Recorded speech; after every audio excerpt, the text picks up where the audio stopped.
સુરતમાં ચાની દુકાનમાં અંદર આવવાની ના પાડતા યુવકને અસામાજિક તત્વોએ માર્યો માર, આરોપીની ધરપકડ કરવામાં આવી છે।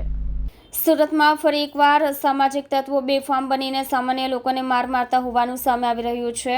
ડિંડોલી વિસ્તારમાં આવેલી ચાની દુકાનમાં અસામાજિક તત્વોને દુકાનની અંદર આવવાની ના પાડવામાં આવી હતી, જેથી દુકાનદાર યુવકને દુકાનમાં પ્રવેશીને અસામાજિક તત્વોએ માર માર્યો હતો। ચાનો ગલ્લો ચલાવતા યુવકને માથામાં લોખંડનો રોડ મારી દેવાયો હતો। લોકોએ વચ્ચે પડી ઉશ્કેરાયેલા અસામાજિક તત્વ સમાન યુવકને બહાર કાઢ્યો હતો। બીજી તરફ ઇજાગ્રસ્ત યુવકને સારવાર માટે હોસ્પિટલ ખસેડાયો હતો। હાલ આ મામલે ડિંડોલી પોલીસે ફરિયાદ લઈને આરોપીને પકડવાની તજવીજ હાથ ધરી છે। મોટાભાગના અસામાજિક તત્વો જેલના સળિયા ગણી રહ્યા છે, ત્યારે હવે ફરી એકવાર મારામારીના લાઈવ દ્રશ્યો સીસીટીવી કેમેરામાં થયા છે કેદ। લોકો પોલીસની કામગીરી પર સવાલો ઊભા કરી રહ્યા છે।